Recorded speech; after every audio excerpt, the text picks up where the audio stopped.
KILR Killer Game.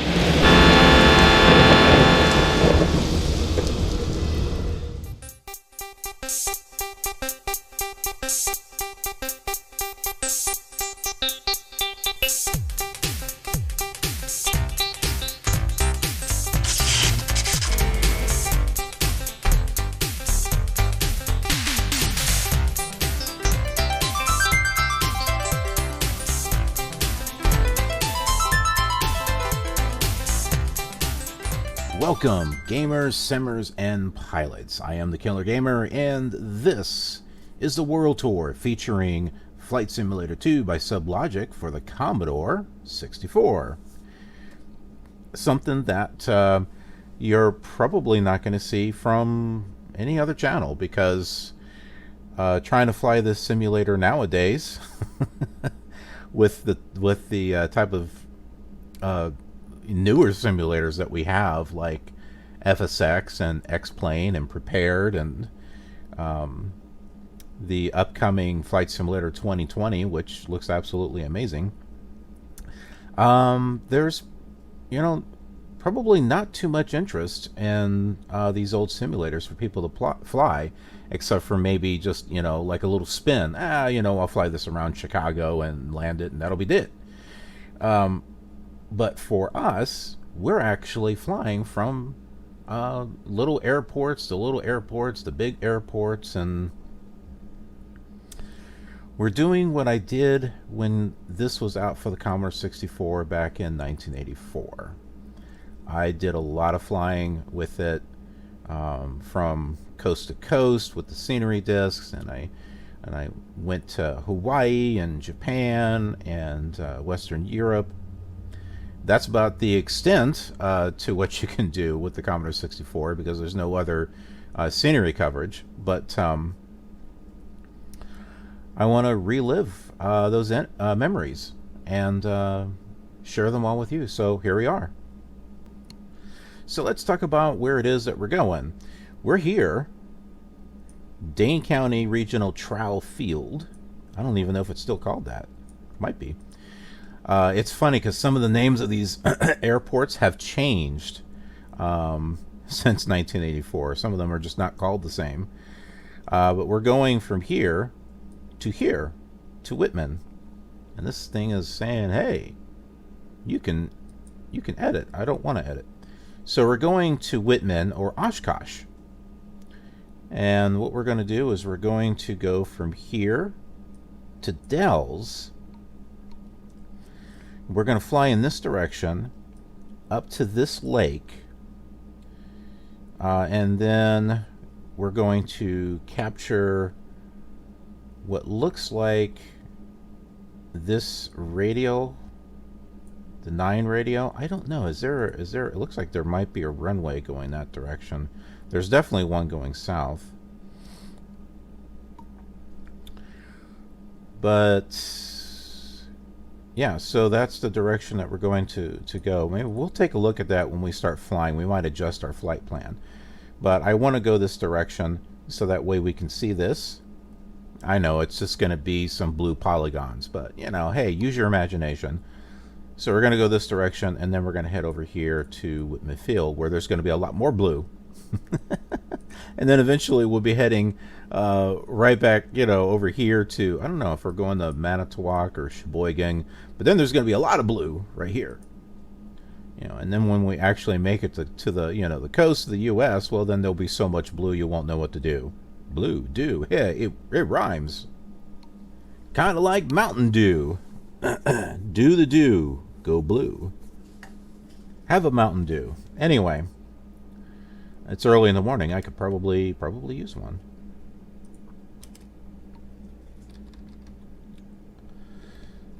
Adjusting my trim. So let me just go over some of the controls on here. F here, these are the flaps. T, this is the trim. This T is throttle. M here, this is mixture. So you can set up your plane for to figure out the mixture and everything. And then a lot of these other things should look familiar to you as far as, you know, where they're placed in comparison to like a another plane. Okay, so fuel. I'm not sure where. I thought there's a fuel box here, but there is a way to refuel, and that is by hitting E to go to this here, and then you hit E again, and it goes ahead and it fills it up. And it looks like it may have moved us a little bit, but we should still be at the actual airport. So, boy, that really moved us. Or did, I don't know, did we park? I don't know if we parked over there. I think we did actually move over, but yeah, so there it is, map view. We went too far out.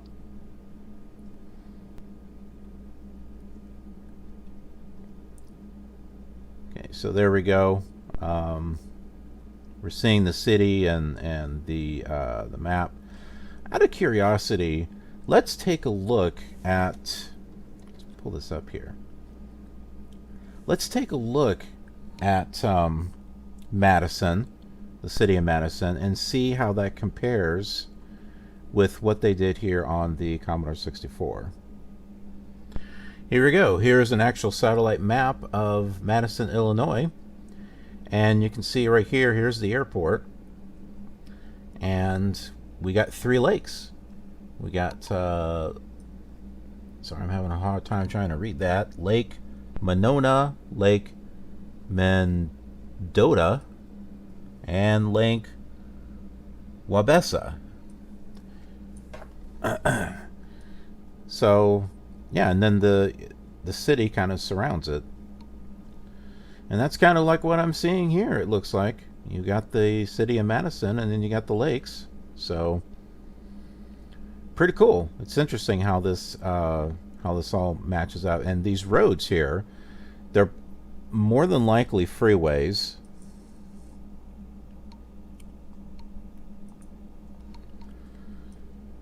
So, okay, yep. Here is the Interstate 90? Interstate 90, so that's one of the roads that we saw. And here's the other one, Interstate 94.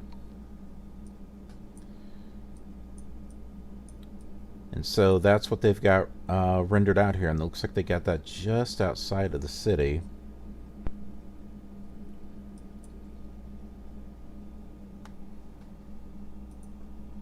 And yep, same thing. So there you go. You know, they didn't just throw this stuff together. You know, they did actually map this out to their best ability, to the, you know, the best of their abilities with the equipment that they had back in 1984.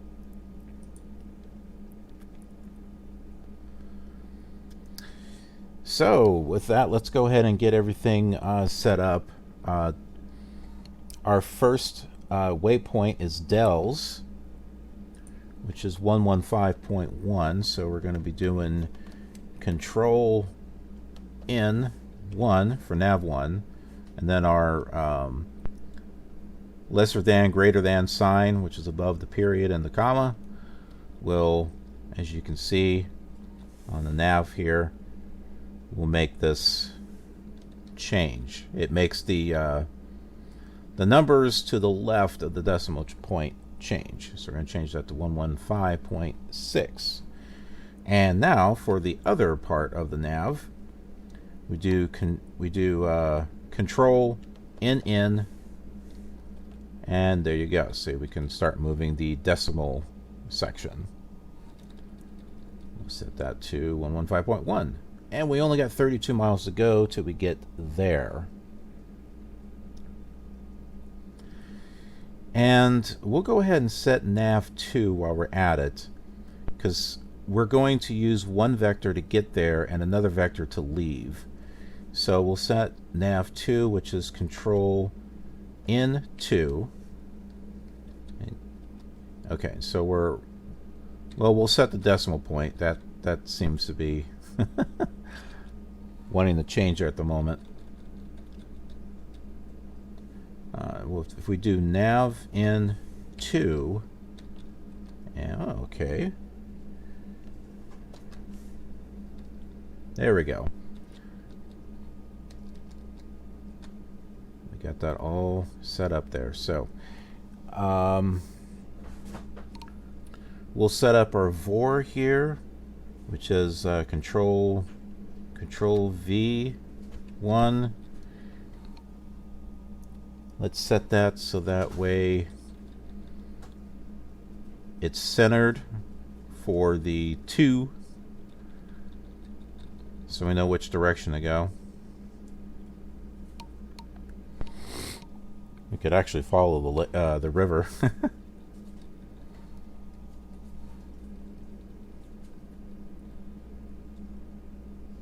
All right, it's moving there.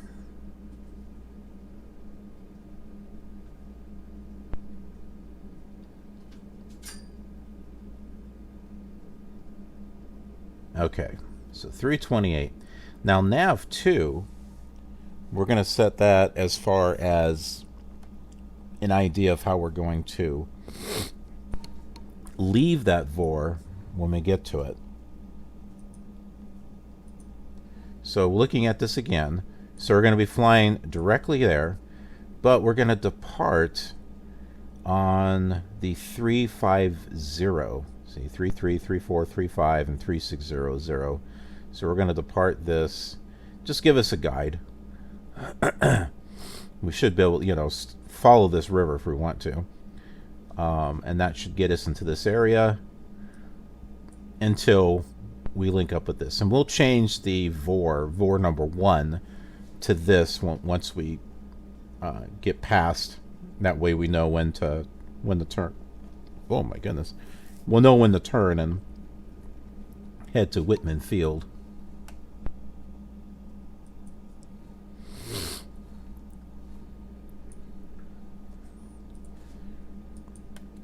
Okay, so back to the VORs. I think my cat's trying to be problematic. Control V2. Well, that was COM. I hit the wrong one. Control V2. And there we go. VOR 2 is moving. And we want 3.5.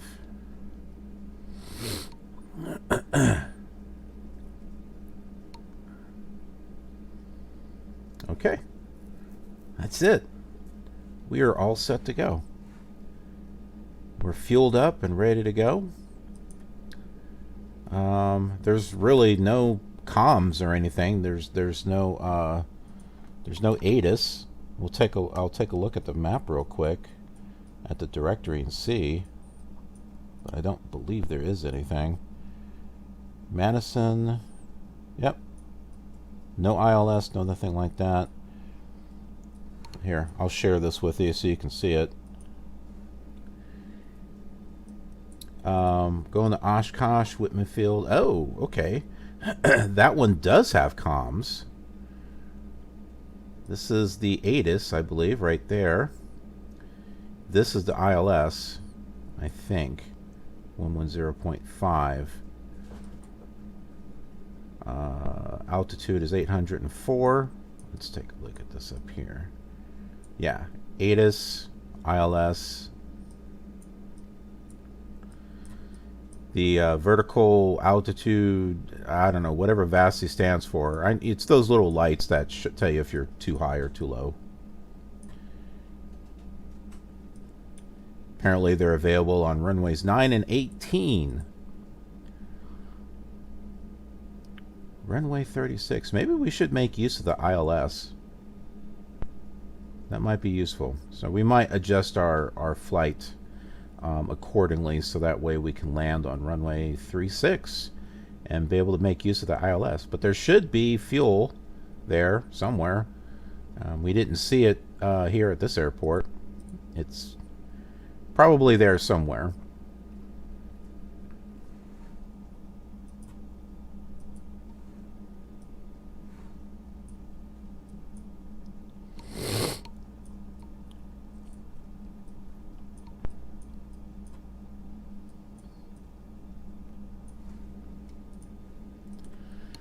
You guys are probably thinking, man, shut up. Start flying.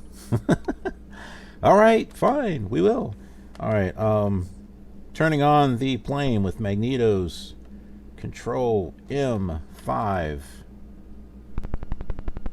And we are on our way. Kind of.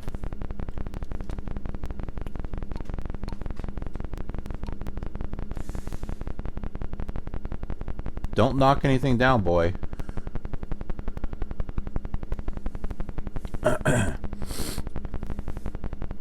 Get myself acquainted with the controls here.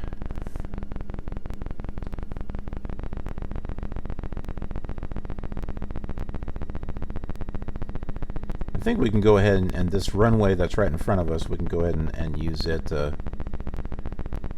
wait a minute, that may not be a runway.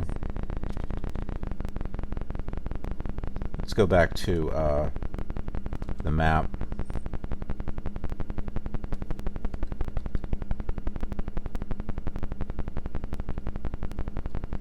Yeah, that's not the runway, that's the city. We're going to want to turn around and go the other way. I don't remember parking that far away. It's just when we went to the configuration settings, it came out, it kind of moved us.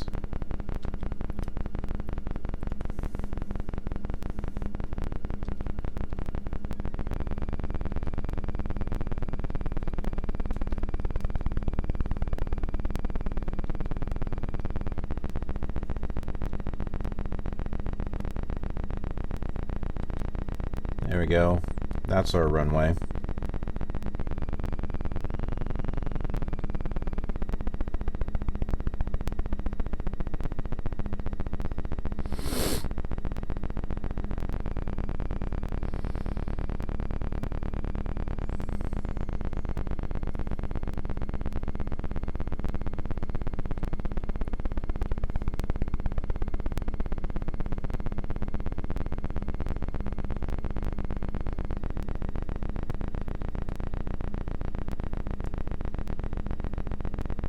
Hearing interesting sounds when I listen to this through headphones.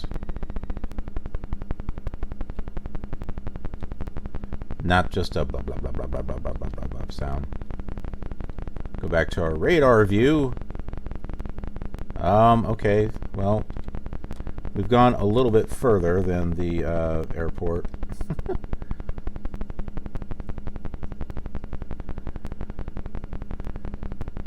Gets a little tricky, especially when you got white lines and brown stuff.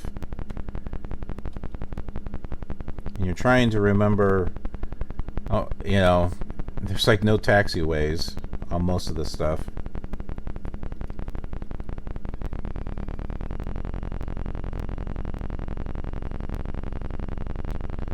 So you got to use that radar mode.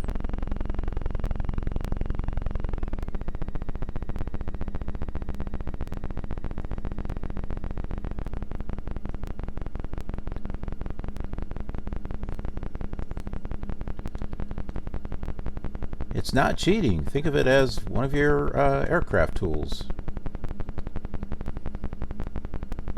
And here's our runway. This is what we want.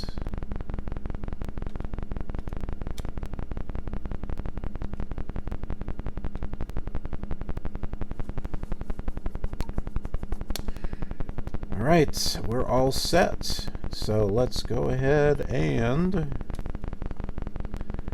increase our throttle.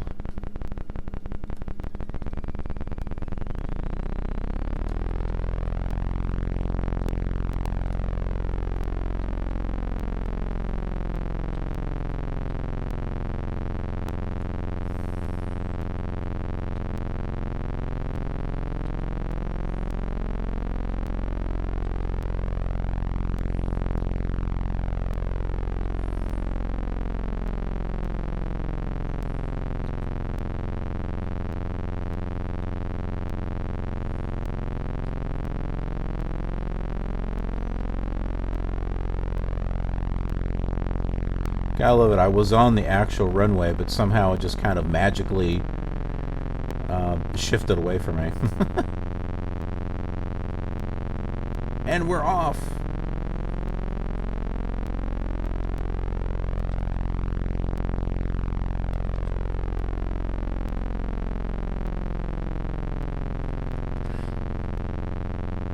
Get a rear view. Say goodbye to Madison.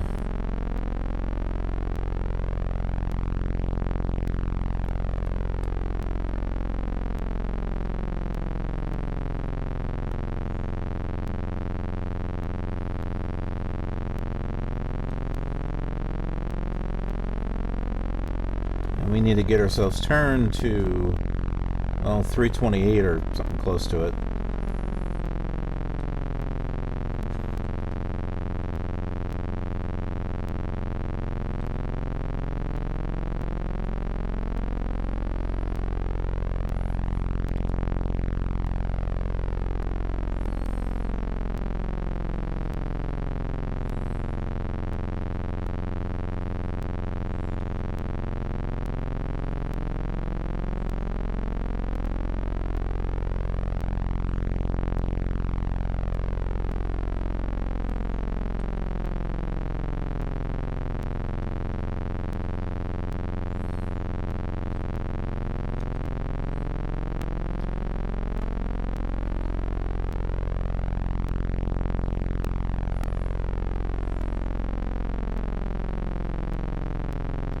And I'd say we'll level out at altitude of 4,000.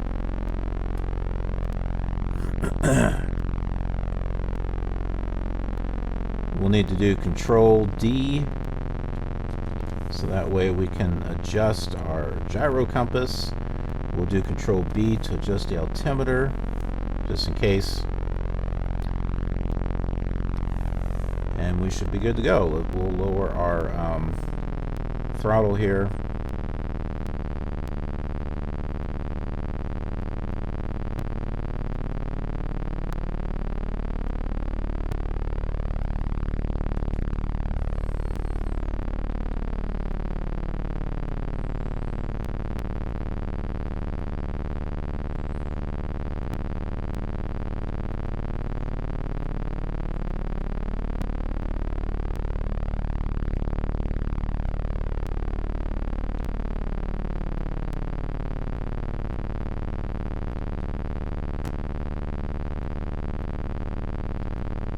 So Dell's, I should say, I'm thinking is up ahead where the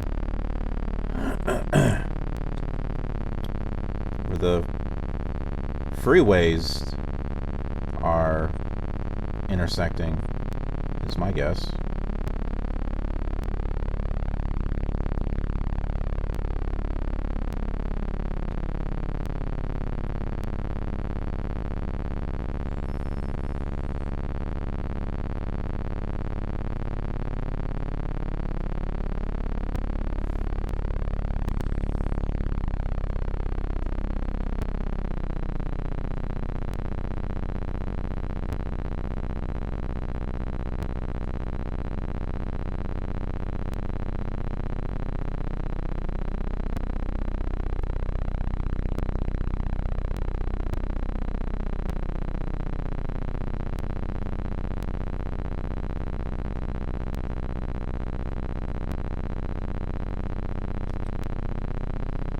Adjusting my trim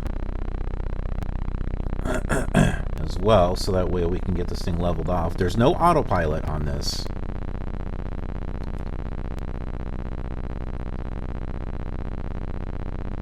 But interesting enough, the Flight Simulator 2 for the Amiga did have autopilot.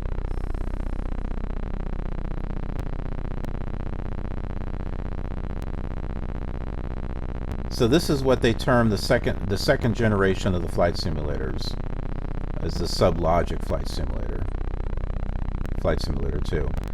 And then Flight Simulator 2 for the Amiga and the Atari ST, that was considered the third generation, even though it was still called Flight Simulator 2.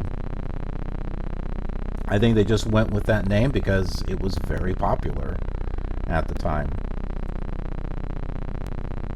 And the first generation of Flight Simulator was the one that was for the, was it the one of the Apples or one of those devices? It's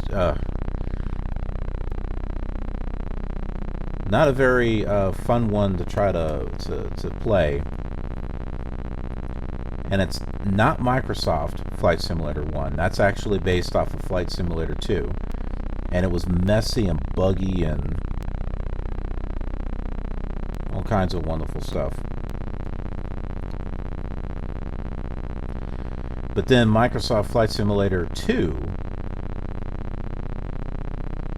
they really got things cleaned up, and it's on par with the SubLogic Flight Simulator 2.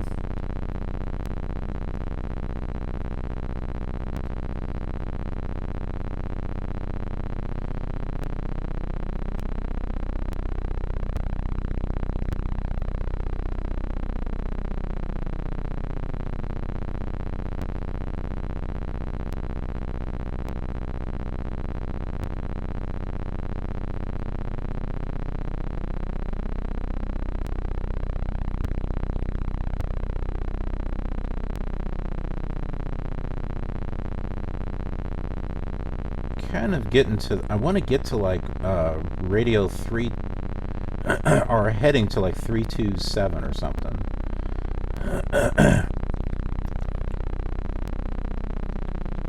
There we go. And so this is why I play with the keyboard on the very older simulators, is because I can make these fine-tuned adjustments.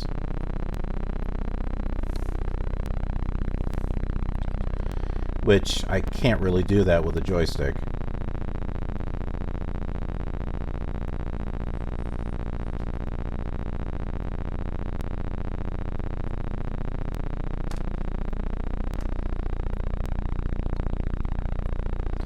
Now, for those of you who are wanting to play this, here is a visual on the controls.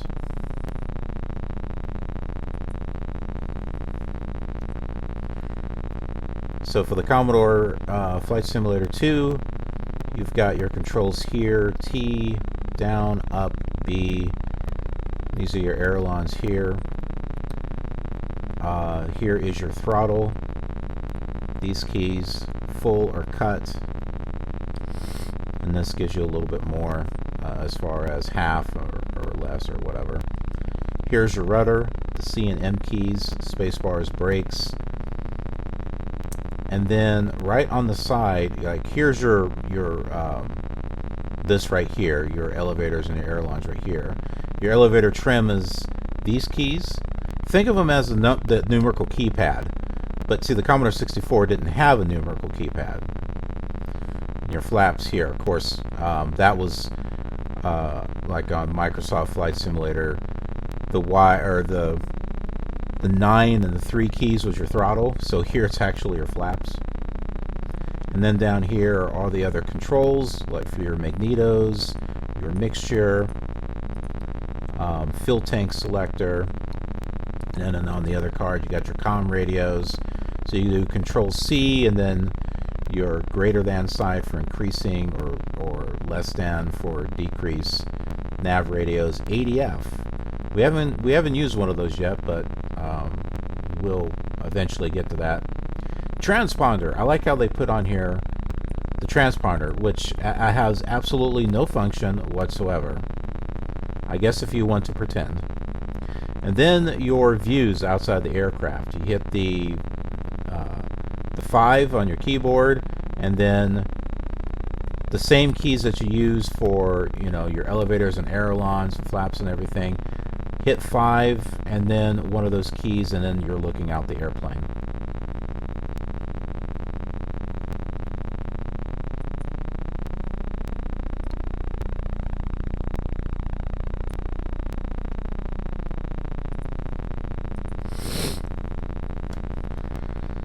So that is where we're at, and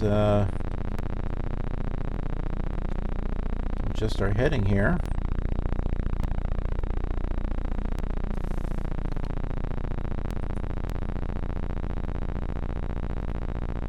And we are now coming up to that lake that we saw in the last video. show that to you.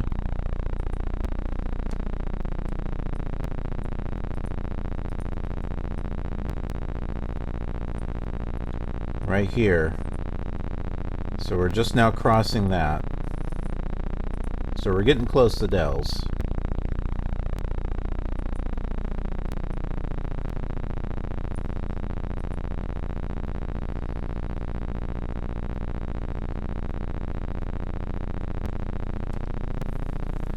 And yeah, the direction we're headed, it looks like that that roadway, that freeway, is actually headed to Dells.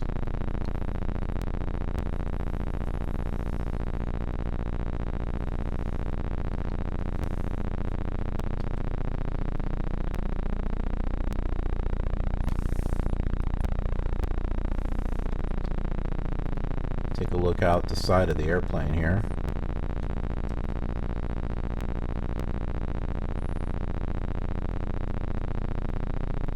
Crossing over the lake. What lake is that? Let's find out. Let's find out what lake that is.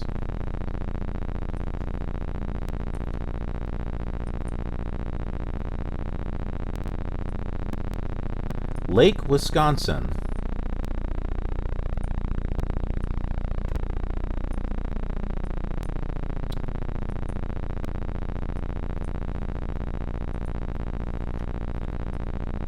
Right here, that's Lake Wisconsin, and we were seeing the I-90, and so the I-90 is going to continue. Here it is, Wisconsin Dells. That is the direction we're headed. So Castle Rock Lake and Petenwell Lake. Those are those lakes that we saw on the map. I go and just pull this up here. So here they are here. Those maps, those lakes there. And then when you go north of here, well, there's no coverage on the Commodore 64. But yeah, we'll be going from here to Oshkosh, which is right here, next to Lake Winnebago.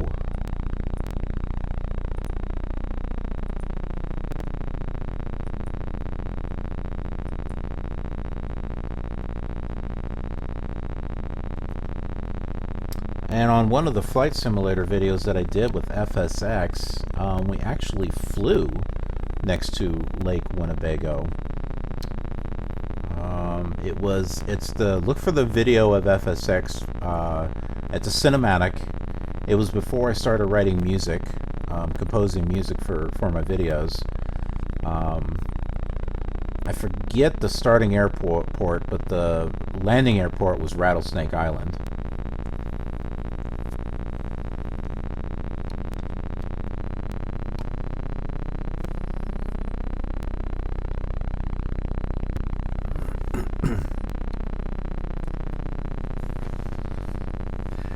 Alright, so now let's talk about something else that's a little interesting. In the last episode, we made a startling discovery that this is not a Cessna. It is on the Microsoft Flight Simulator. That is a Cessna. It has always been a Cessna. And I just always assumed that this was a Cessna as well. It's not a Cessna. Although all the controls are on the same spot, for the most part. This,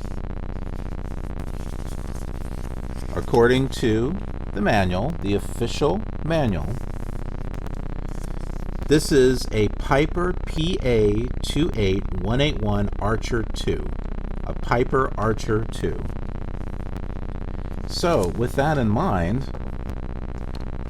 let me pull up the controls of a Piper Archer, and we'll just see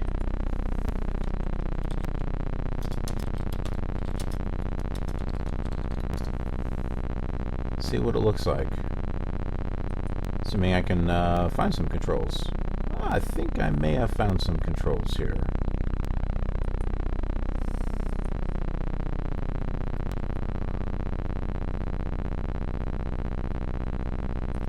Just trying to get a good view where it's close.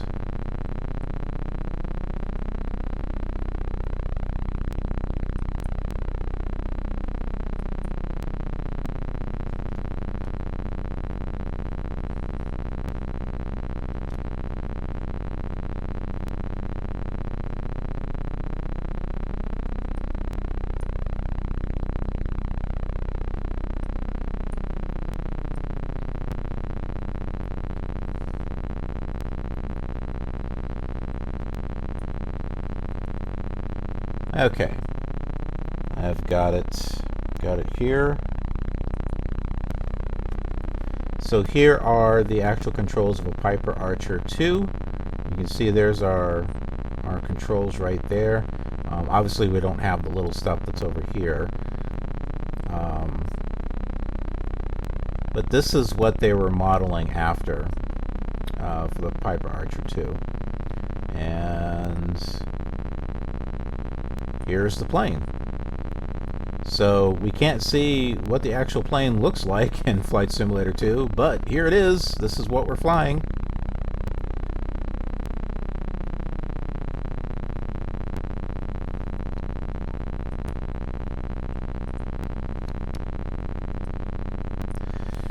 Now we're going to compare that with Microsoft Flight Simulator.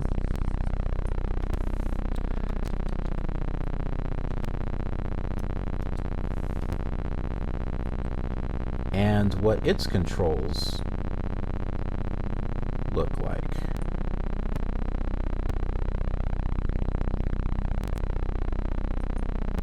And we'll go to this wonderful site here, the history of Microsoft Flight Simulator.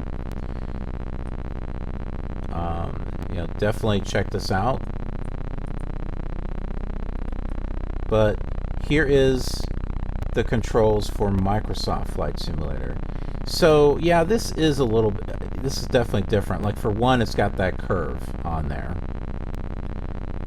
But look and see where all the, like the transponder and the comms, they're showing differently than what they do on the Commodore 64. And I wondered why. It's like they're pretty much this, both games are pretty much the same, yet they're designed differently, and I just didn't understand why. Well, now I do, because they're two different planes.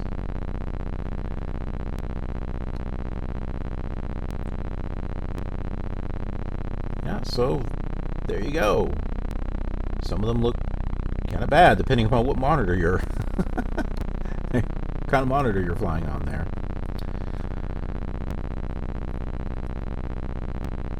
Now, they don't have SubLogic Flight Simulator 2 for the Commodore 64 listed here, but here you go. Here's a SubLogic Flight Simulator 2. This is for the Apple II.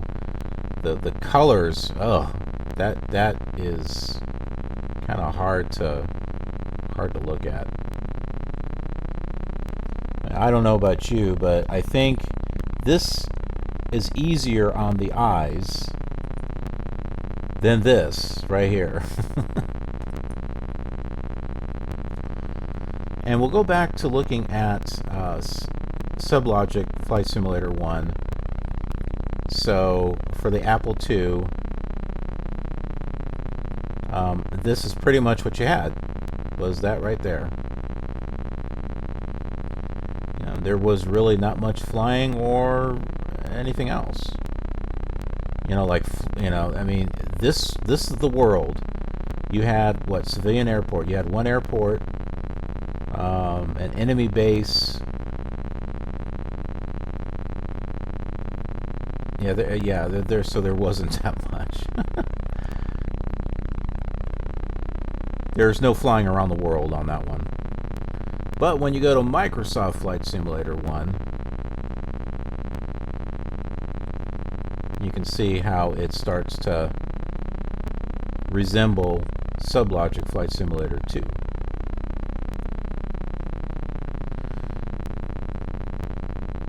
So let's go back and see where we're at. So we got 9 miles before we get to Dell. So let's go ahead and read about Microsoft Flight Simulator 1. So Flight Simulator became extremely popular, so no wonder that Bruce Artwick was approached by the fledgling Microsoft that asked him to prepare a version for the IBM PC. This package came out as Microsoft Flight Simulator 1 in 1982 and was signed by Bruce Artwick. The program was distributed on 5 1/4 floppy disk, and its startup was very easy because the computer booted itself from that disk. Okay, so Commodore 64 came out in 1984, so 82. I may have my history mixed up here. If you check the content of the floppy in some kind of explorer, you will find only one tiny file, fs.com, which also enables you to run the simulator. In fact, the main part of the program and sceneries were dispensed all over the disk in order to protect them from illegal bootleg distribution. This is also why Microsoft Flight Simulator 1, as well as 2 for PC, and SubLogic Flight Simulator 2 for various platforms are not as widespread as later MS Flight Simulator 3 and the successors after that. Microsoft Flight Simulator 1 for IBM offered 4 colors, but it worked smoothly only in computers with CGA graphic cards and color composite monitors. By that time, numerous IBM PC clones had been produced and the compatibility problem emerged. It is suggested that Flight Simulator was often employed as an IBM PC compatibility test program. For example, computers with color RGB monitors generated only a black and white picture. The stylized instrument panel, the Cessna 182, was fitted with 8 analog circular instruments, fuel gauges, and several digital instruments, compass, radio, etc. 4 sceneries were offered: Boston with New York, Los Angeles, Seattle, and Chicago. There were 9 views out of the cockpit, but in comparison with later variants, external views were not available. It was possible, so when they say external views, that means like looking at your aircraft. It was possible to select a season, time, clouds, wind, as well as other flight parameters. And then it also talks about the British Ace war game.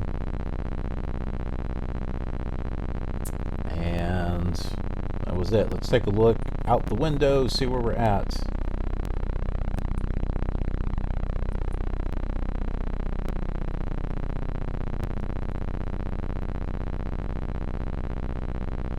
Okay, so it looks like we've passed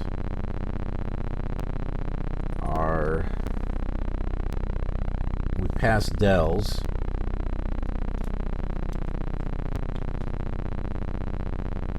Looks like we passed that a little bit ago.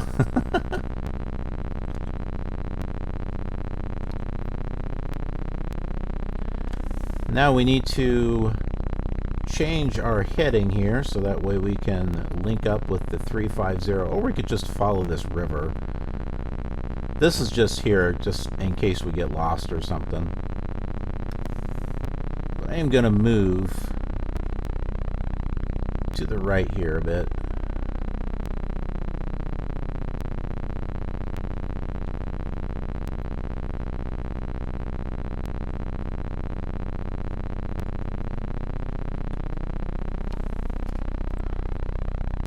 And we will go ahead and tune in to the Oshkosh radio, or nav radio, which is 111.8. Control N1. Well, I did something wrong here. Control N1. There we go.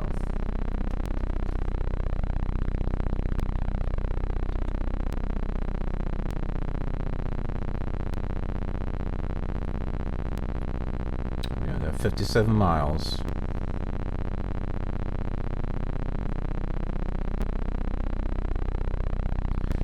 And let's see, we need to set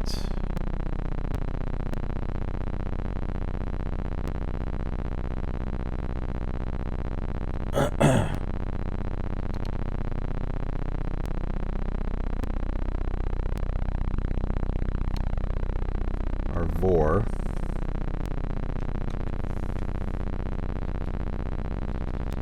To 090.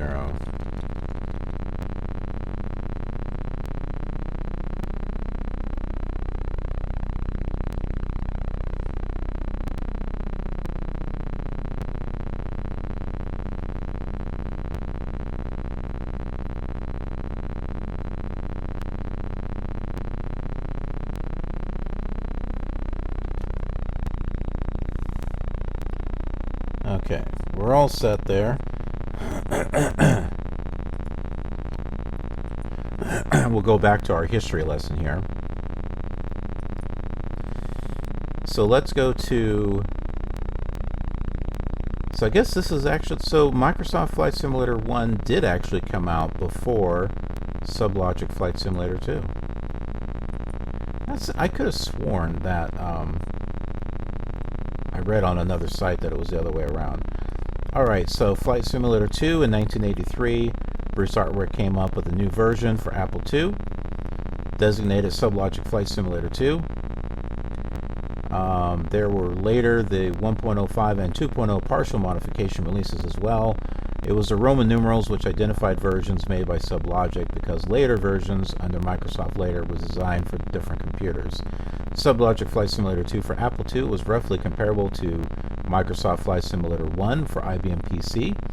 The Piper Archer, it says right here, was simulated, and the layout of the instrument panel, setup options, sceneries, in Europe 1917 mode were very similar. If you find the quality of graphics on an instrument panel low, it is caused by emulation of color mode in Apple II computer. Oh, and an Apple II emulator on the PC. The violet color of water seems a bit funny, but there was the same violet color on a real Apple II computer too. The Apple II computer supports 6 colors, only black, white, blue, used for sky, green, orange, and violet. Then, Bruce Artwork had to use the violet color as the watercolor.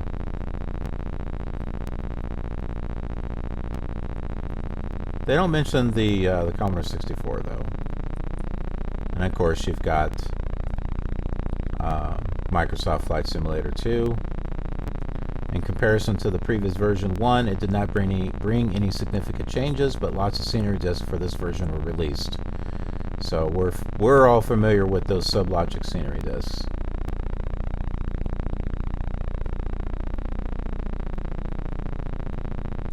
And then it conveniently skips Flight Simulator 3, 4, 5, 6. Because then you've got Flight Simulator 10, and then the much hated Microsoft Flight, which is impossible, as far as I know, to be able to fly anymore, because you had to connect online. And there wasn't very much area to fly. What you had, like Hawaii. It's like, how to evaluate. It is a game, but it's not a flight simulator.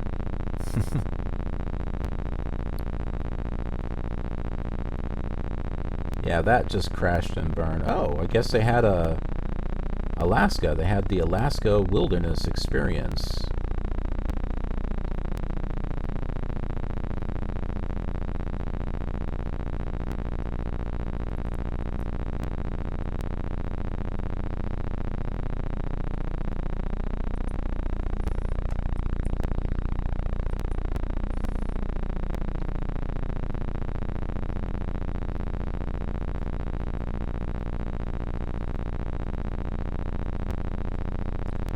So a little bit of history lesson there for you.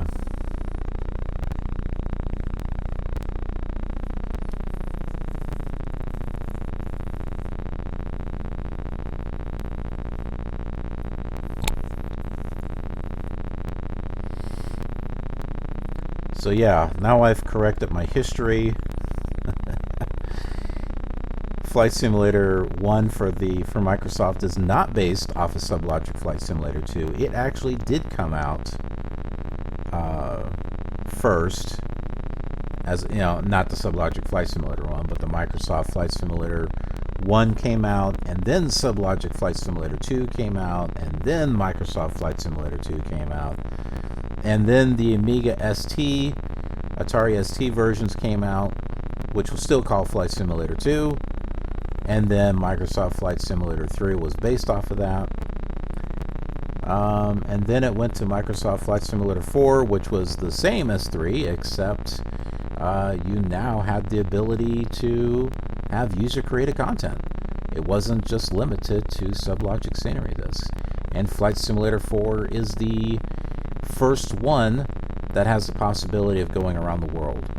Not exactly easy.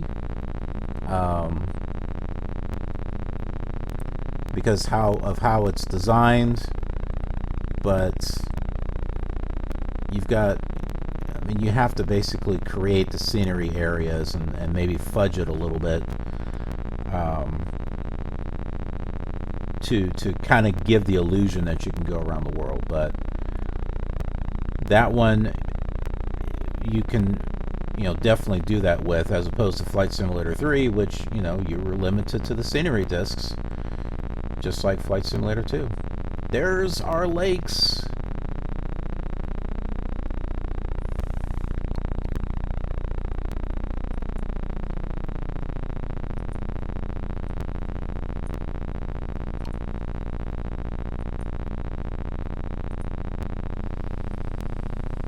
That is the Castle Rock Lake and the Petenwell Lake. Am I saying that right? Yeah, Petenwell Lake.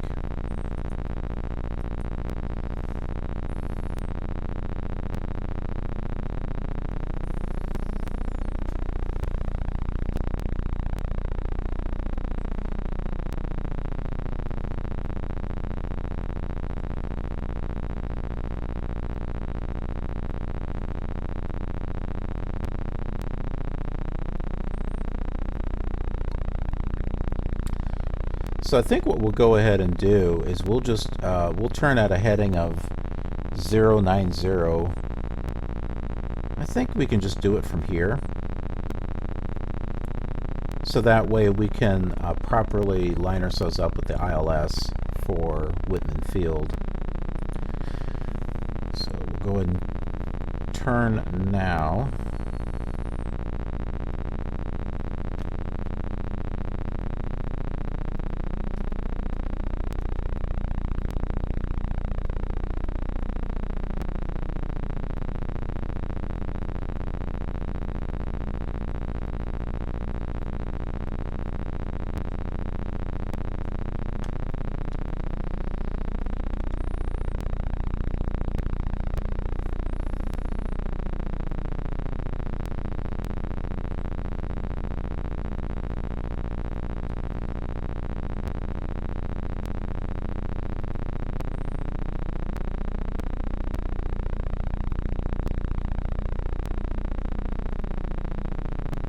Use our rudder here to kind of adjust us a little bit.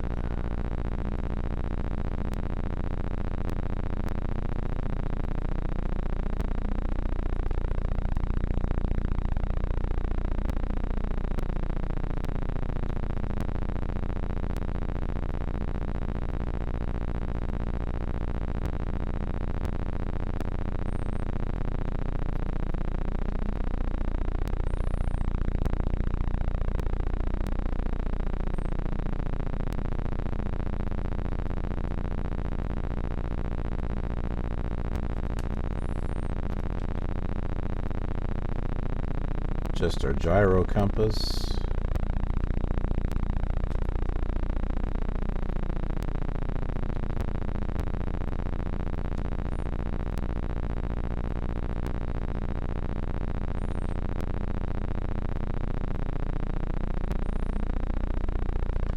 I always hate when the compass is like 89, 89, 90, 90, 90. Yeah, it's going back and forth. It's kind of troubling.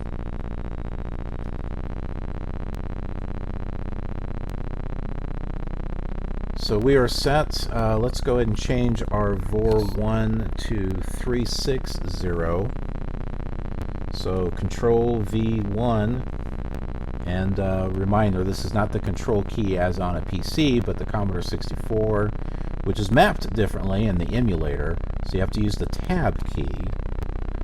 So Control V1, and we'll set this to 0.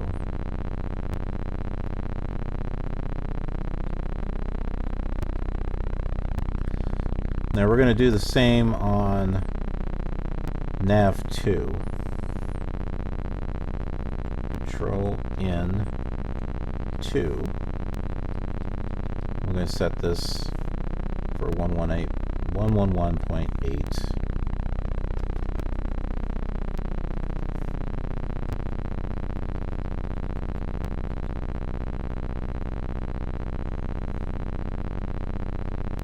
for Control V2.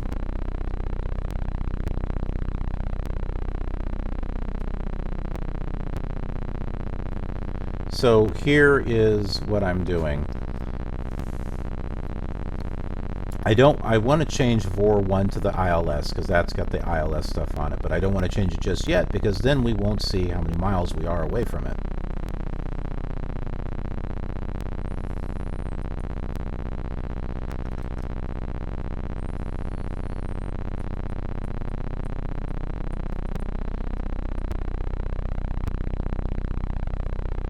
But let's see, for reference,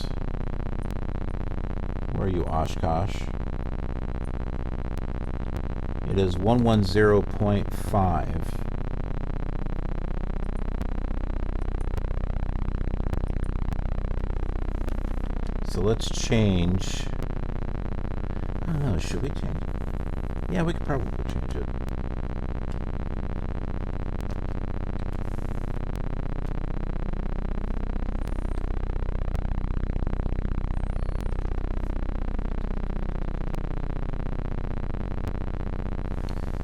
This is the ILS. This should be the ILS right here.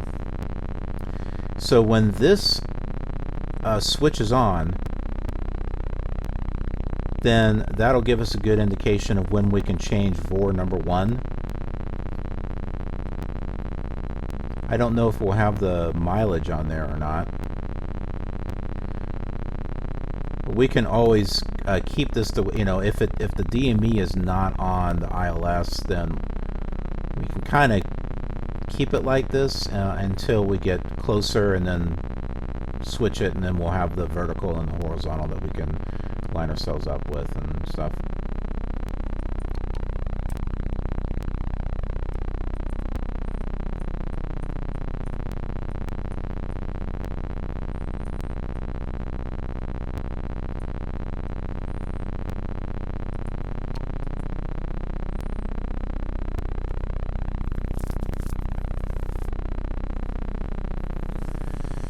So 51 miles left to go.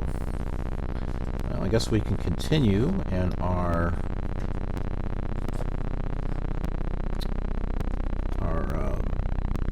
flight manual here in regards to flying. I think I learned a lot of my basic flying from this old SubLogic thing. So let's see, I think we talked about stability before.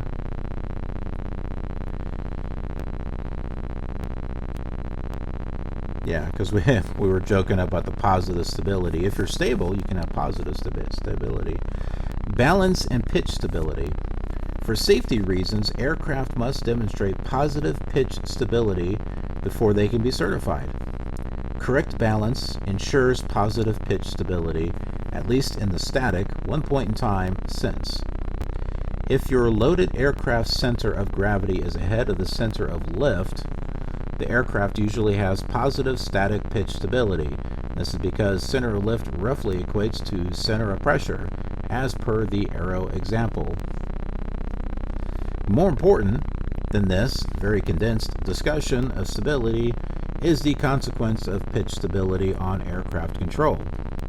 Figure 13 shows a stable loading condition. Alright, so here is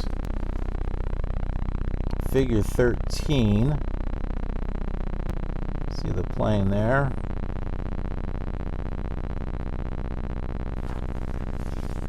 So the top one, it's talking about the center of lift, center of gravity, and those lines that were coming vertical. See that? It says imagine that that's a string, and when you pull the string one way or the other, then that's like your loading condition is what they're saying. Imagine that the CG and CL vectors are strings. Pulling them would cause the aircraft to pitch down. In fact, tail down force is needed to keep the nose from dropping. This tail down force is present during most of your flights in the Cherokee Archer. Applications of power have surprising effects as the force of the propeller's slipstream exaggerates tail-down force. In Flight Lesson 1, you will find, assuming no pitch intervention on your part, that an increase in power causes the nose to rise and airspeed to decrease. A decrease in power causes the nose to drop and airspeed to increase above your present cruise speed. Positive pitch stability has great implications for easy aircraft control. Understanding the stable pitch nature of aircraft will help you avoid overreacting with pitch control. Figure 14 illustrates illustrates aircraft pitch oscillations, assuming positive dynamic stability. So here is figure 14, which is this up and down zigzag type of thing. Positive dynamic pitch stability. So when you're going up and down, and then you finally level off, which I've had those times with this flight simulator where you're just doing this until you finally get it leveled off.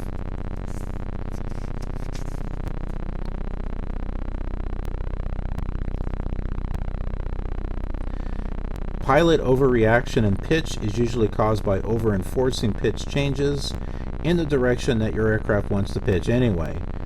Good pilot reaction involves a knowledge of these oscillations and requires application of pitch control opposite to the natural direction a bit before the aircraft passes through the desired pitch altitude. So, in other words, if you're going down and you're trying to level off, that's usually when I have this pitch stability thing. Your aircraft may be going down, but then it starts to slowly go up on its own. So if you try adding pitch up, then it's going to kind of overshoot that. So you've got to be, very gentle with your pitch up and down when you're trying to level off.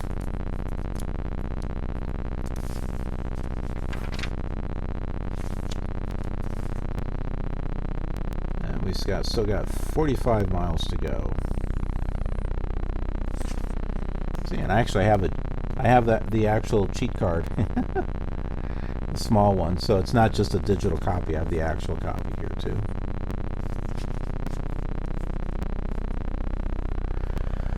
Oh my, I am thirsty. I knew I should have brought my water with me.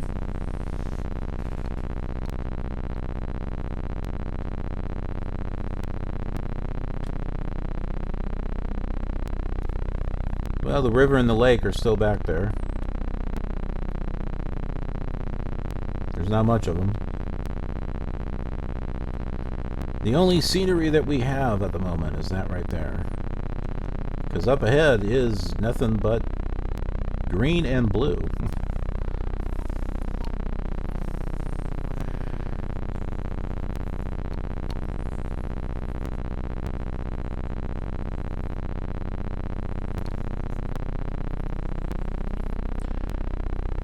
I want to put together a flight for X-Plane that goes from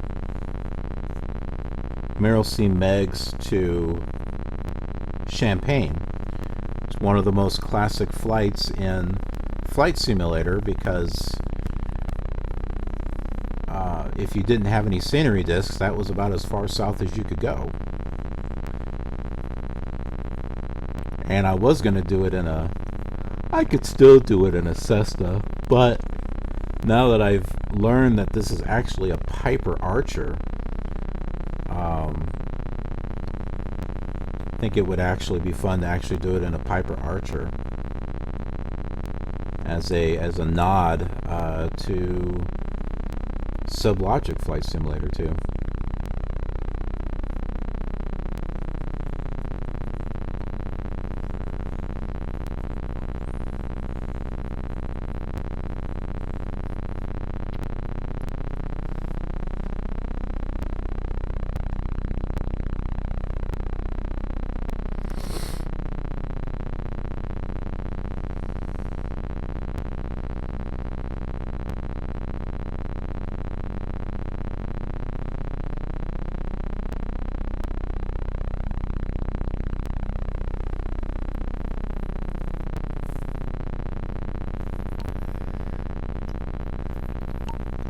Now, if we ever suspect that we're lost, we can always change our VOR and center this horizontal indicator so that way we can head to the airport. So, nothing to fear. We will get to the airport.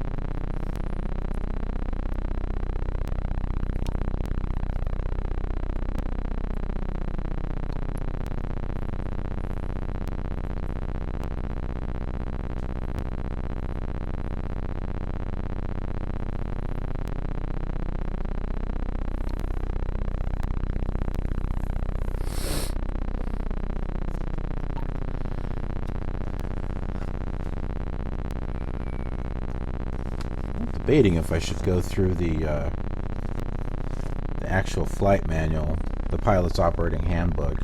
See, the other one is about flight dynamics. You get 2 books in this thing.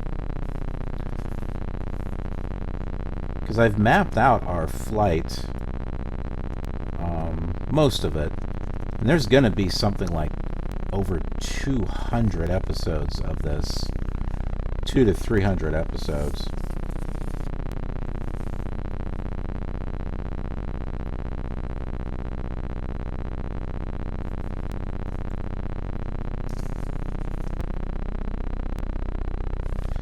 Well, let's read the introduction. Welcome to the CM-FS2 microcomputer-based flight simulator. This simulator runs on the Commodore 64 computer with a single floppy disk drive. They did have one that was on tape also. It offers aircraft flight simulation that considers 47 important aircraft characteristics and provides an out-of-the-window view using a 3D dynamic shaded color graphics flight display, extensive flight controls accessible using keyboard or joystick, and minimum VFR, as you can see, that is pretty minimum, and IFR instrumentation as specified by the FAA displayed on the screen are included. The CM-FS2 simulates the instruments and flight characteristics of a Piper PA-28-181 Archer II, a single-engine, 148 mile per hour, non-retractable gear aircraft equipped with a good set of avionics. This aircraft was chosen because it offers good performance yet is simple. It has no retractable gear or constant speed prop and is easy to fly. Now, why did they do the Cessna on Microsoft and the Piper on the SubLogic ones? I don't know. In addition to flight simulation, CM-FS2 includes the World War I Ace game. This game equips the plane with bombs, machine guns, and a radar screen, and provides an entertaining match of pilot skill and strategy against computer-controlled enemy aircraft. This is a SubLogic second-generation flight simulator. The flickering black and white line drawing graphics of the first-generation simulators are replaced by solid shaded color graphics. Flight instruments now look like the real thing. They sure do. Back then they were closer, rather than simply being adequate. The flying environment also is improved. The small world of a few hundred square miles is replaced by a world that is more than 10,000 by 10,000 miles square and encompasses the whole continental United States, with a resolution finer than 2.5 inches. Flight Simulator 2 now includes more than 80 airports, winds, clouds, time of day for day, dusk, and night flight, and navigation aids. The added features make the aircraft much more difficult to fly than first-generation simulators, so as a convenience to new pilots, 2 flight models are provided. The Easy mode makes the aircraft very forgiving of flight control, engine control, and navigation blunders. The Reality mode adds more sophisticated flight simulation factors. The simulator will now be described. A few essentials will be covered in the quick test flight section, so you can get the program running and the plane off the ground. Controls, instruments, flight techniques, and navigation then will be covered in detail.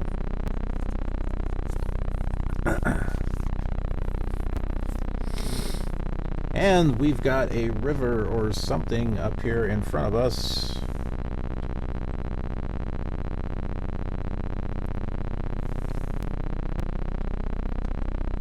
Little lake.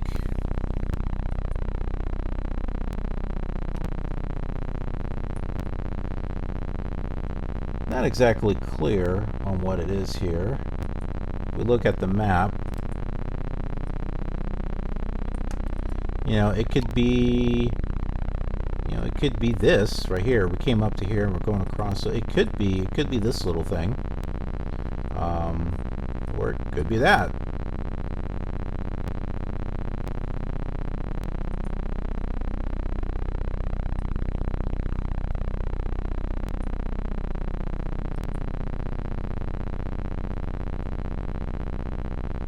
We're only 34.5 miles away.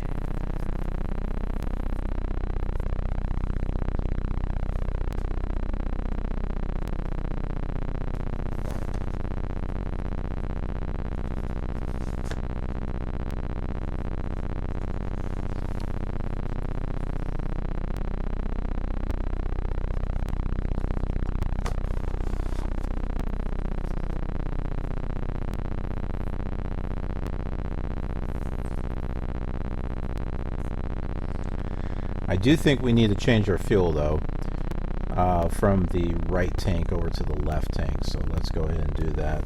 That's going to be the Control F or Tab F, and then the little, I call it kind of an arrow key, but it's not an arrow key, the less than, greater than sign. So we just, you see now the arrow is pointing over here. This thing burns through gas, though, that's for sure.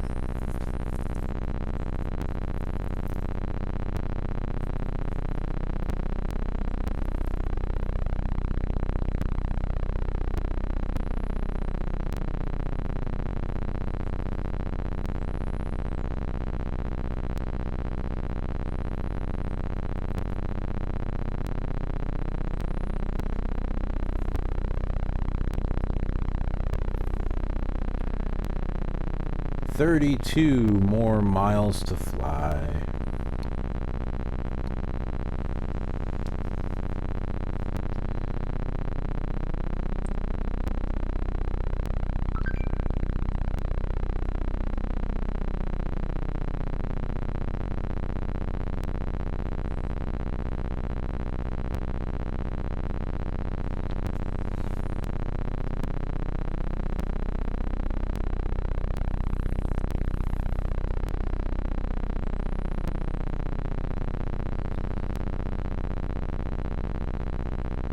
While staring at the screen here. This is exciting. Looking at green landscape and blue sky.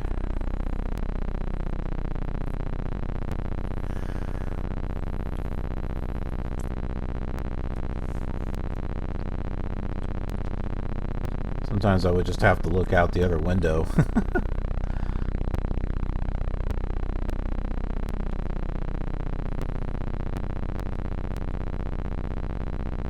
Stuff behind this is definitely gone. Can't see that no more. Nothing in that direction.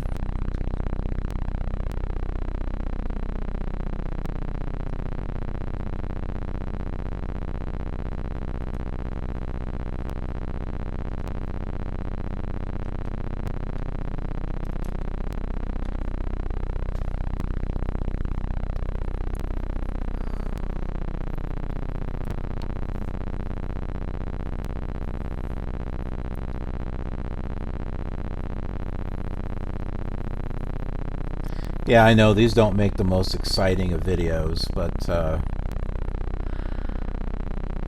that explains why there's really no one else doing these kind of flights. I mean, why would you want to play this when you can play, you know, later simulators that actually have something a little bit more to look at?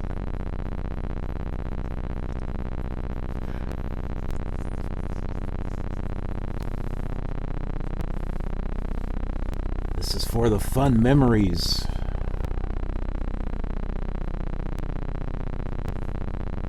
And in case you ever wondered what it was like to fly this, you know, back in the day, well, here you go.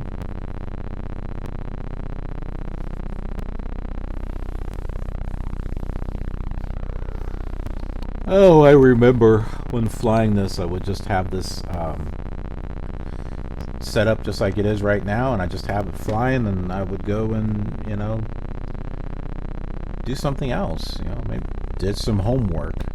Heck, what, back in 83, 84, I was a teenager. I was 12, 13 years old. So, have this flying and do my homework, or maybe watch TV. Our Commodore 64 was the family computer, so it was not in my room. So it was sitting out in the family room with the TV, so I could have this, you know, flying and just kind of turn around and watch TV.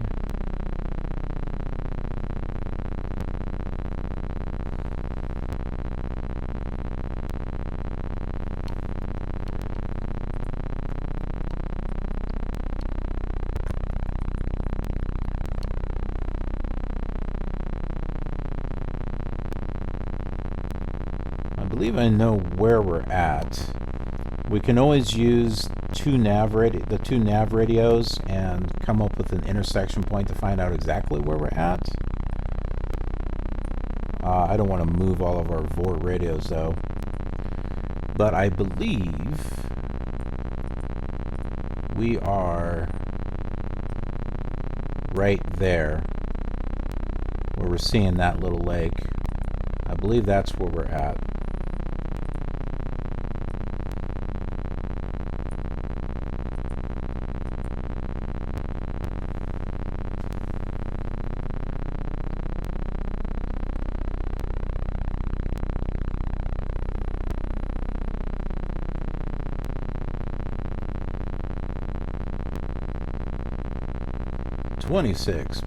.8 miles to go.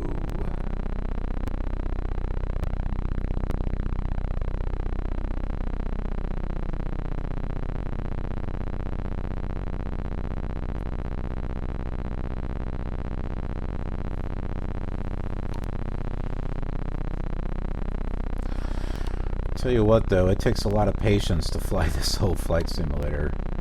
No joke.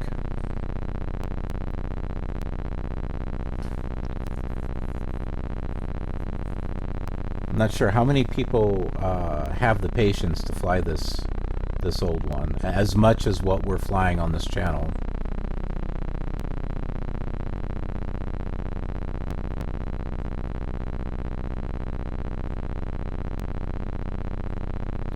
So another one that I want to, which I have, that I want to do on this channel is solo flight. I had actually played solo flight before Flight Simulator 2.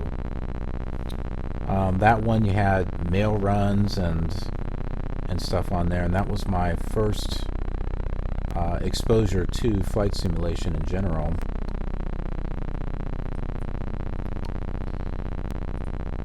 Let's see if we can pull that up here.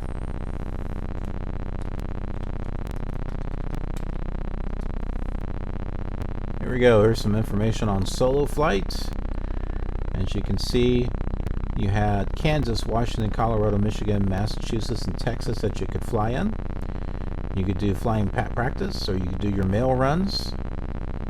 And over here, you can see the different airports that you could fly to, like for Texas. And here were the runways. And you had to land on the runway. If you went off the runway, it was considered a crash.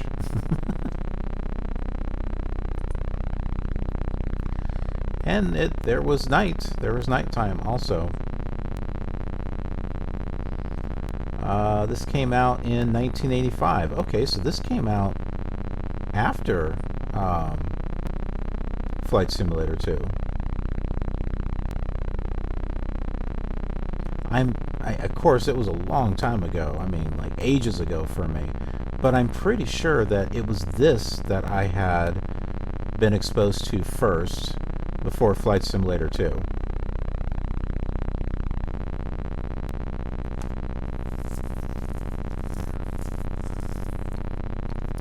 And that was because it was at my grandfather's house.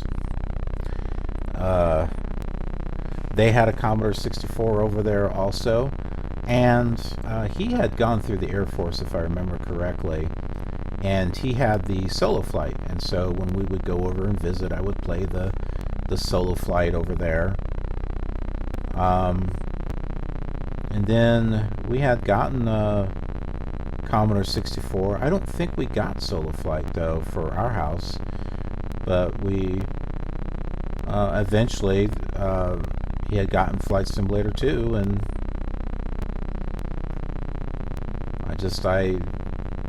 I love that, and I just didn't want to wait to go to, you know, their place to play it, so we got it for our place.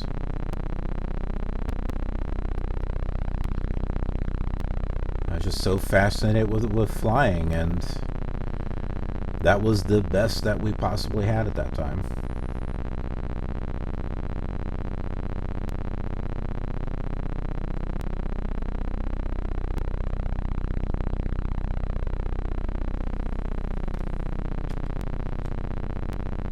No scenery off in to our left yet.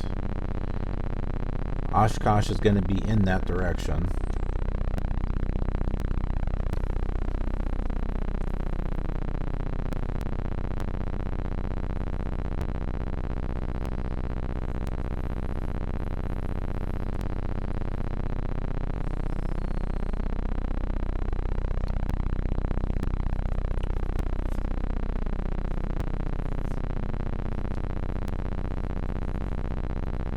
Gotta love this. A nice long hour-and-a-half flight with barely any scenery to look at.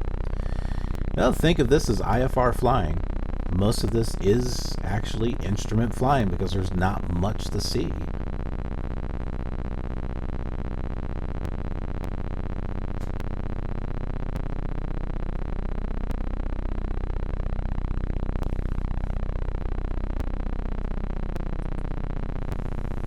Definitely get a lot of practice with IFR flying with this, that's for sure.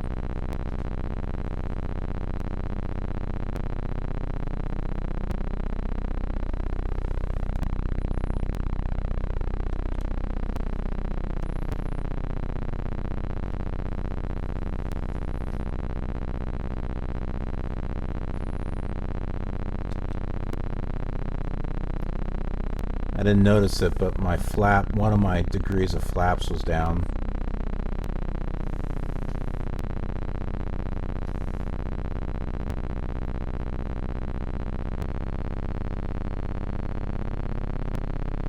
Which was slowing us down a bit. Look, it just changed. So let's change this to 110.50. Let's see if we get our distance measuring equipment with it. If we do, awesome. Awesome sauce.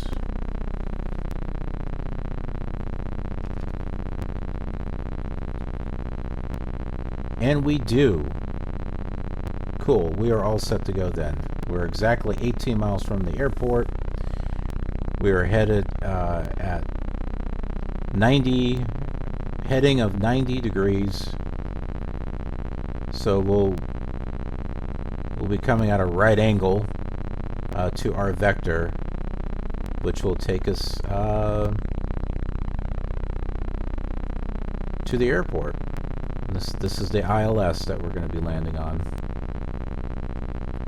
ILS runway 36.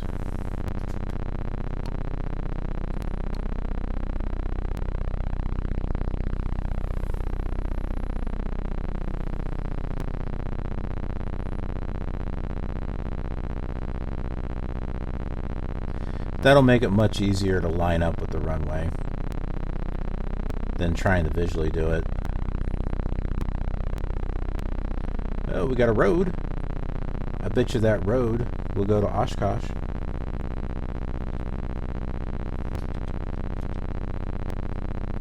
And I think that's it. This brown over here, I believe, is Oshkosh. I mean, it's only 16 miles away. And there should be some blue showing up on the other side. That'll be the lake. Was it Lake Wisconsin, right?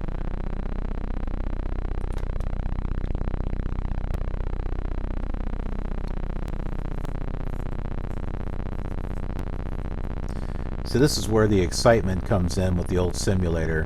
You're flying for a while, you know, and just knowing that your instruments are getting you to where you want to go is part of the excitement. And then you start seeing, you know, the scenery, and it's kind of like, yes, I'm actually getting there.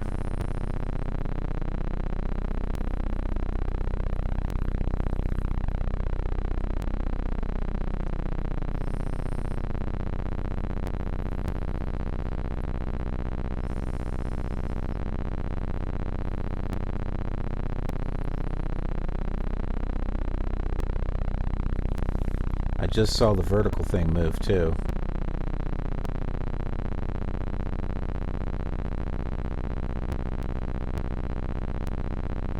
Yeah, we're coming in.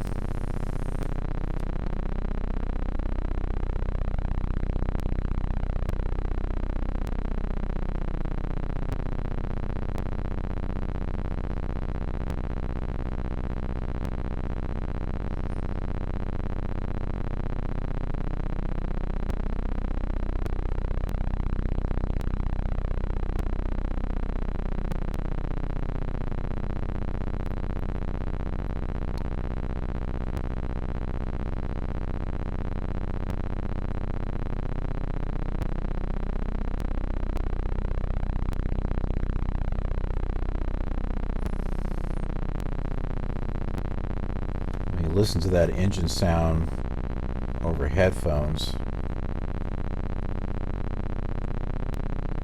It can really get to you. Fond du Lac County should be right ahead of us. I believe that's what this is right here.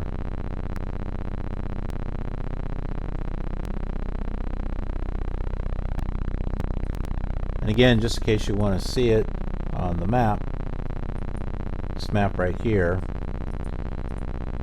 we're probably right around here.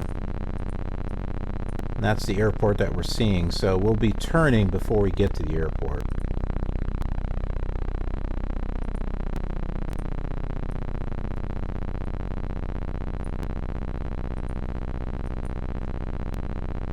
Yeah, so you can see a little white and there's a little brown. That's definitely our runway.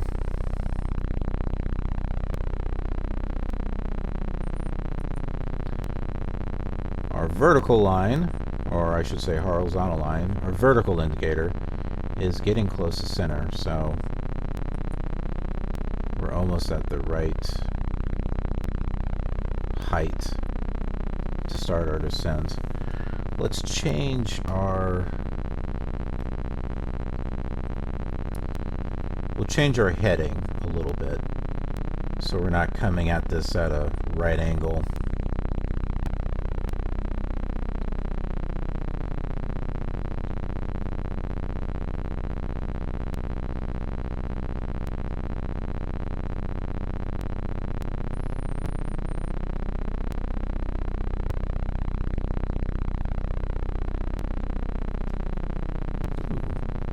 I wonder if that is the airport. That's definitely the city. That might be the airport over there. Well, let's not go at an angle. We want to give ourselves plenty of space to turn and get lined up.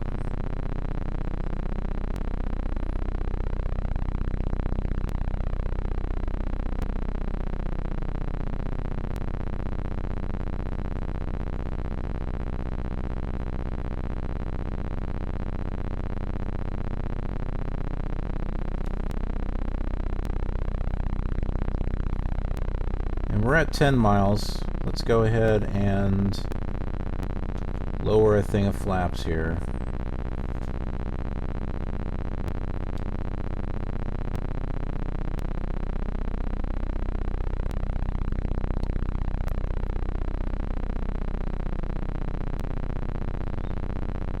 We'll start our descent.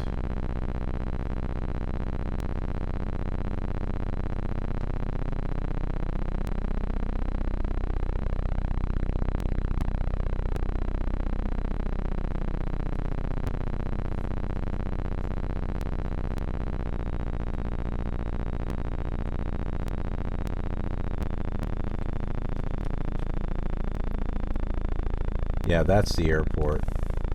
Right here, that is the airport.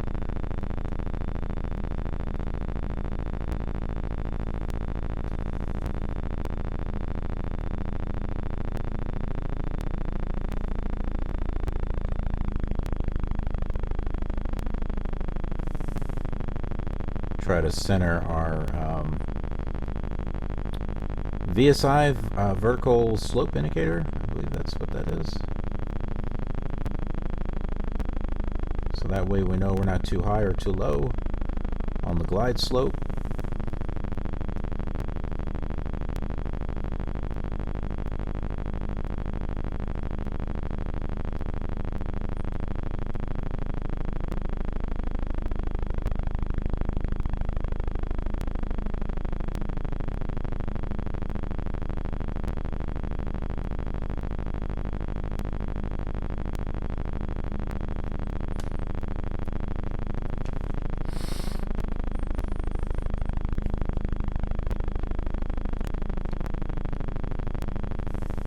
Starting to move back up to center, so I think we're on the right track here.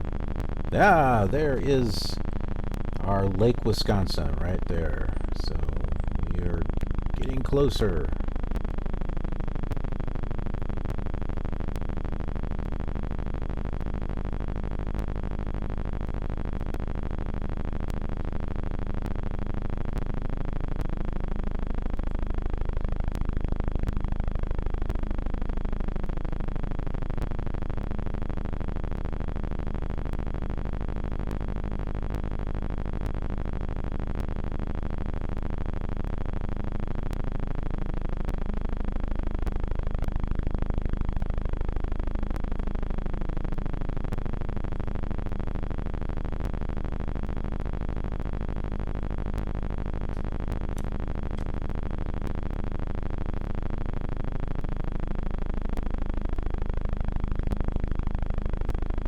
See our airport, you can see the lake, just how it is on the map.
Man, when is this going to start moving? Should be soon.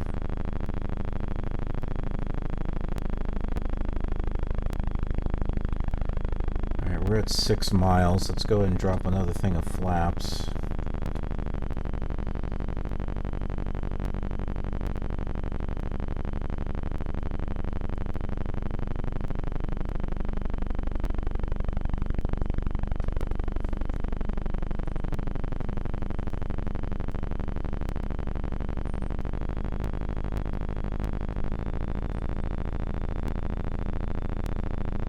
It's moving. This one here is moving.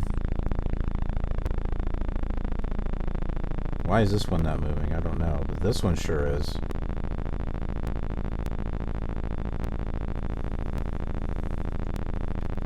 I think that means we are ready to turn. And we better do it quickly.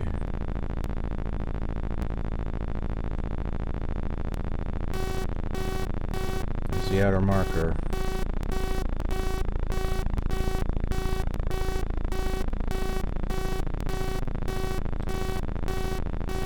Well, we just flew a whole different direction.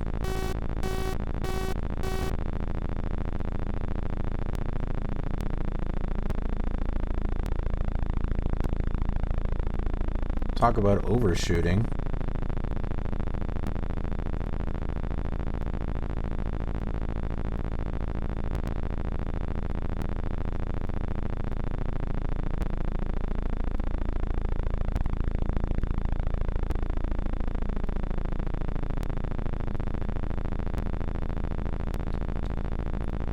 See, and that overshooting is exactly what would happen if I was flying with a joystick.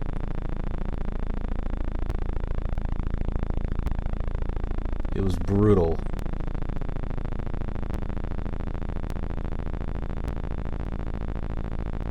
So I would just use the keyboard. There it is, there it is.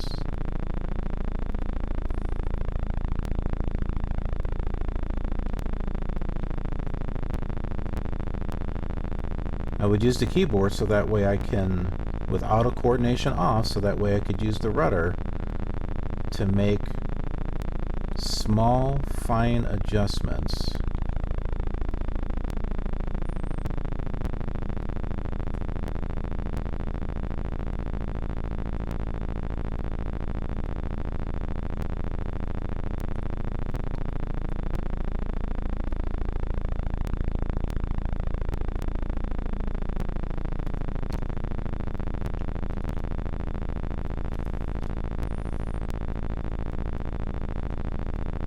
So I've got my fingers on the C key, the M key for the rudder, and the G key, which centers.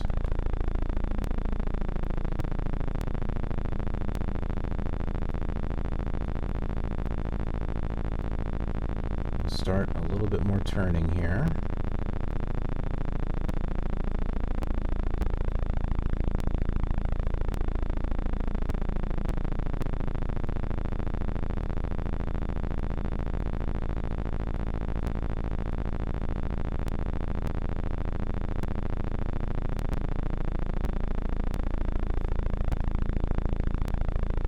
And one more thing of flaps.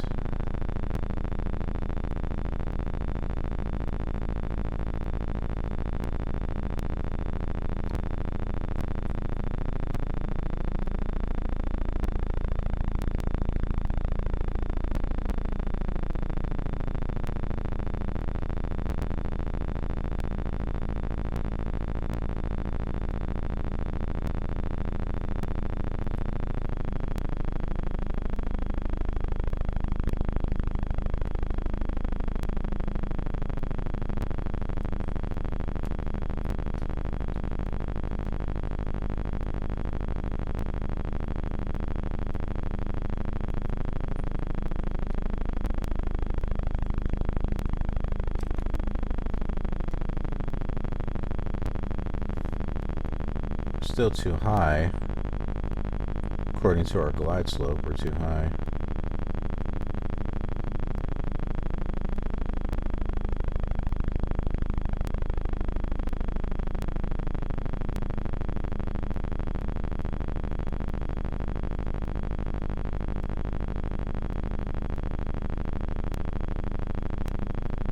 I think we've got a good descent going on, though.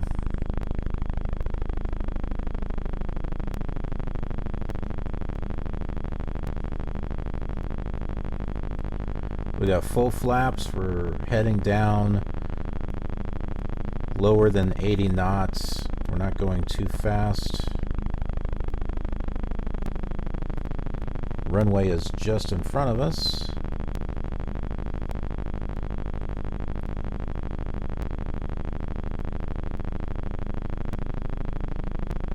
we're kind of nicely lined up. Gonna lower our throttle just a tad there.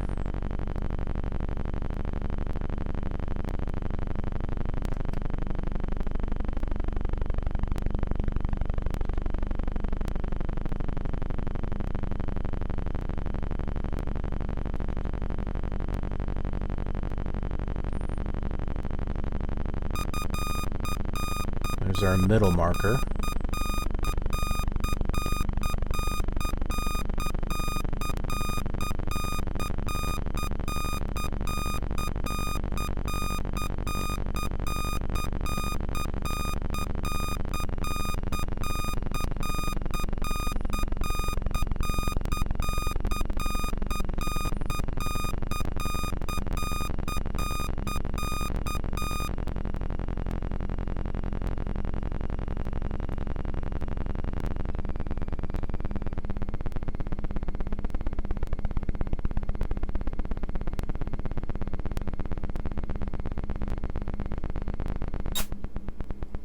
And we are landed. Get our flaps back up here.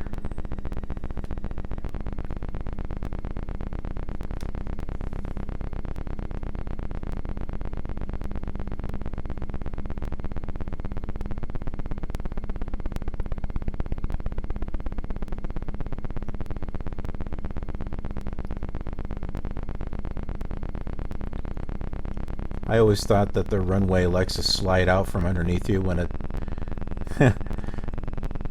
when you start seeing the green. It's just kind of like whee.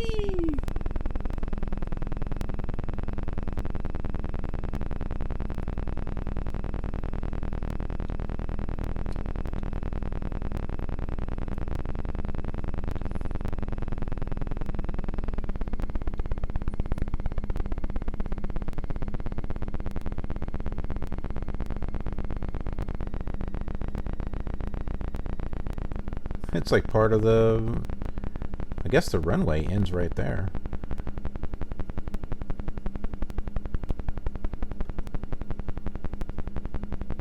Let's take a look at the map, or the radar, you know. Well, that's interesting. So, well, there's no taxiways, but there you go. Here are the different runways here. So quite a few different ones. Now, where's the fuel box? I have no idea. Could be there in the center somewhere.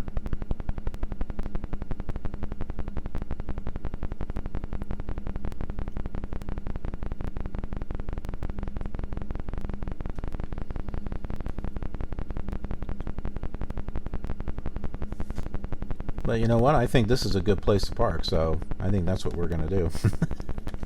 So let's go ahead and shut everything off. That would be the Control M or Tab M, and then 1, which turns the mags to 0. Or maybe that's an O for off. Probably O for off. Lights O for off, mags O for off. So here we are. We're at Oshkosh, at the Wittman Field Airport. So thanks for joining me on this flight. A little long, but you know, we got a chance to talk about a few things, and we'll do this again on another video. So I will see you next time.